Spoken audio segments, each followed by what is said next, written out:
Hello humans and other beings. Just wanted to say the Cornwell truck showed up just in time yesterday. I was going to replace two wheel studs that were broken on an Escalade, and I didn't have a wheel stud installer, but he showed up just in time, and it doesn't cost much, and it worked great. Made a video of it, so check it out.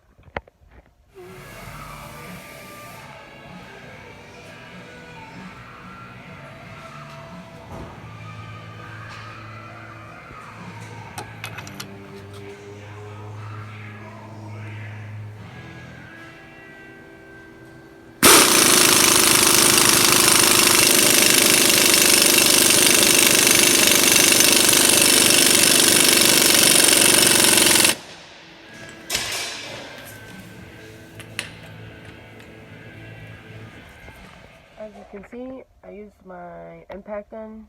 You don't have to. I'm sure there'll probably be people out there that say you shouldn't do that. Oh my god, for some reason.